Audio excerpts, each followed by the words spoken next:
Hola chicos, ¿cómo están? El día de hoy vamos a hablar acerca del Renacimiento. Conoceremos juntos qué cosa es el humanismo, las etapas principales del Renacimiento y también conoceremos algunos de los principales artistas de la época. Primero comencemos definiendo qué cosa fue el humanismo. El humanismo fue un movimiento cultural que buscaba rescatar al ser humano en toda su dimensión, es decir, hablar del ser humano como un ser completo, capaz de encontrar su conocimiento por sí mismo y capaz de entender la naturaleza tanto por la vía religiosa como por la propia comprobación científica. Vamos a ver que el humanismo va a buscar regresar a algunos modelos grecorromanos, tanto en la parte estética como en la parte filosófica y también conceptual.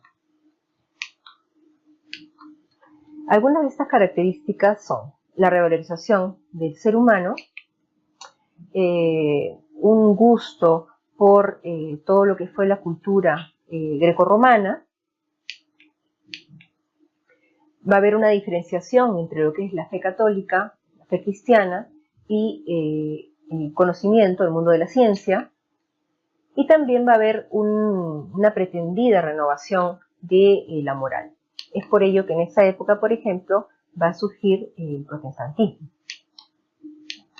Vamos a ver también que esta época está fuertemente influenciada por los nuevos desarrollos tecnológicos y también por la aparición de algunos inventos muy importantes, como por ejemplo la imprenta. Algunos acontecimientos históricos importantes de la época serán la toma de Constantinopla, la invención de la imprenta, el descubrimiento de América, el protestantismo, la separación de la iglesia cuando se da la Reforma. Vamos a ver también que los avances de la tecnología náutica van a provocar que se conozcan nuevas partes del mundo que no se conocían en Occidente. Y también vamos a ver el desarrollo de algunas armas que utilizaban de manera muy eficaz la pólvora. Vamos a hablar ahora de las etapas del Renacimiento. Básicamente se dividen en tres: el Bajo Renacimiento o 480, el Alto Renacimiento o 580 y la etapa del manierismo, que es la etapa final del Renacimiento previo al Barroco. En cuanto a la pintura, vamos a hablar primero del 480. El 480 va a ser una etapa muy importante, ya que en esta época se va a comenzar a representar las formas de una manera mucho más natural. Se va a rescatar los conocimientos de los griegos y los romanos para la representación de los volúmenes, para la representación del color, y también se va a desarrollar una ciencia nueva que va a ser el uso de la perspectiva, que básicamente consiste en representar un objeto tridimensional en un plano de 2 dimensiones. Aquí, por ejemplo, tenemos algunos cuadros importantes. Al lado izquierdo, en la parte de abajo, podemos ver uno de los cuadros más famosos de la época, que es la Trinidad de Masaccio, donde se puede notar claramente una gran sensación de tridimensionalidad. Y al lado derecho tenemos la famosísima Venus de Botticelli, que nos muestra un tema de un mito griego. En esta época se van a representar muchos mitos griegos. Básicamente la pintura va a representar mitos griegos y pintura religiosa. Vamos a ver que también van a surgir en adelante estos temas. En cuanto a la escultura, vamos a ver que se va a utilizar como modelo la escultura clásica, es decir, la escultura griega y la escultura romana. Es en esta época que se van a comenzar a representar seres humanos a tamaño natural y tratando de representarlos de manera más precisa posible, respetando el canon de belleza y estructura que habían propuesto los griegos en sus tratados. En el caso de la arquitectura, también se van a rescatar algunos valores estéticos de la época grecorromana. Incluso se van a copiar algunos tipos de columnas, por ejemplo, que se utilizaban en la época grecorromana. También va a haber una predilección por el uso de fórmulas matemáticas para la construcción tanto de edificios como decoración de suelos, decoración de fachadas, etc. Vamos a ver que en el 480 hay dos arquitectos principales. Uno de ellos, Filippo Brunelleschi, y el otro, León Battista Alberti.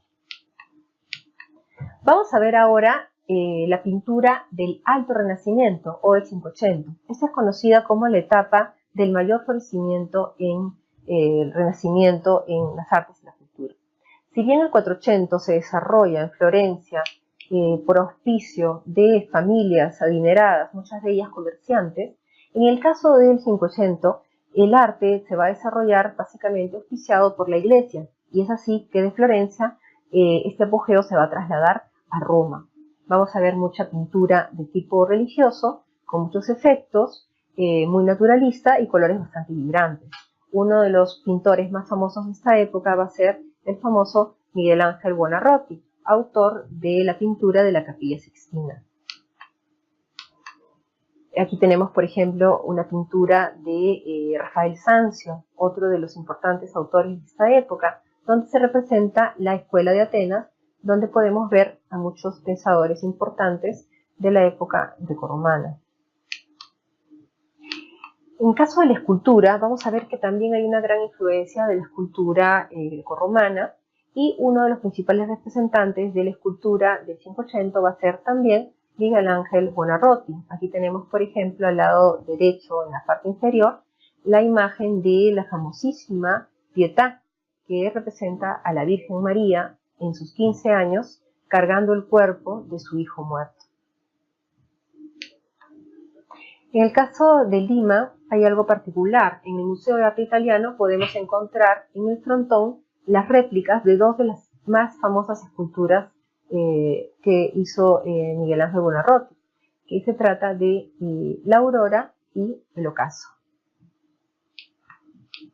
En cuanto a la arquitectura, en el 580 también se va a seguir un poco los lineamientos de la arquitectura grecorromana, pero van a predominar un poco más, en algunos casos, en líneas curvas, y va a haber un mayor desarrollo tecnológico en cuanto a la construcción. Se van a emplear muchas técnicas constructivas de los romanos que van a ser mejoradas por ingenieros en esta época.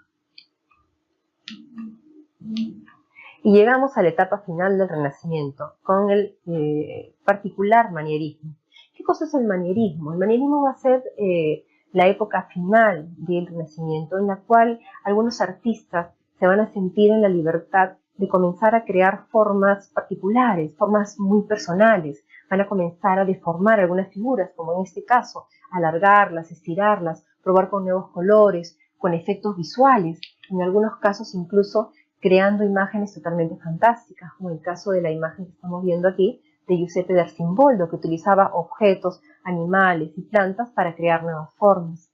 También es en esta época del manierismo que va a surgir lo que nosotros conocemos como la pintura ilusionista. En el caso de la escultura van a predominar las curvas y en muchos casos las torsiones forzadas, los gestos teatrales también. Y en el caso de la arquitectura vamos a ver también estas particularidades. Van a aparecer algunas formas extrañas, van a aparecer muchas formas curvas, en algunos casos se va a ir un poco, digamos, más allá de lo que se había hecho en arquitectura en cuanto a la parte formal, va a haber más experimentación, si se quiere decir. En cuanto a la escritura renacentista, vamos a ver que se va a crear un nuevo tipo, una nueva forma de tipografía que va a rechazar la rigidez de la tipografía gótica. En cuanto a la vestimenta, vamos a ver que en el caso de la realeza se van a utilizar mucho los brocados, las sedas, los textiles hechos con terciopelo, que eran bastante lujosos y se utilizaban en muchas cartas. Sin embargo, es particular que se sabe que en esa época la ropa se lavaba con muy poca frecuencia. Acá vamos a ver algunos diseños de inspiración manierista y renacentista. Muy bien, para recordar, vamos a recordar que el humanismo es un movimiento filosófico que de alguna manera va a permitir o que va a dar lugar a que surja el Renacimiento. ¿Y por qué se llamó Renacimiento?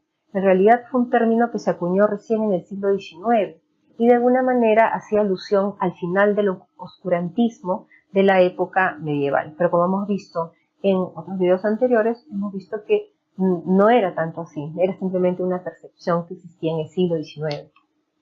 Vamos a ver que el Renacimiento es un movimiento cultural que va a abarcar todas las áreas del saber del ser humano, y si bien va a surgir en Italia, empieza a esparcir por toda Europa y posteriormente a través de la colonización va a llegar a América. Por ejemplo, al Perú llegó en la época en que se encontraban en Italia en el manierismo, época manierista. Algo muy importante también va a ser la imprenta. Gracias a la imprenta el conocimiento va a poder estar a la mano de muchísimas más personas. Antes del surgimiento de la imprenta, cada libro tenía que hacerse a mano. Por lo tanto, era un artículo de mucho lujo y muy pocas personas tenían acceso a esta información. Y finalmente, algunos datos sobre la vestimenta y cómo de alguna manera esto va a marcar un precedente en cuanto a lo que va a venir después. Gracias.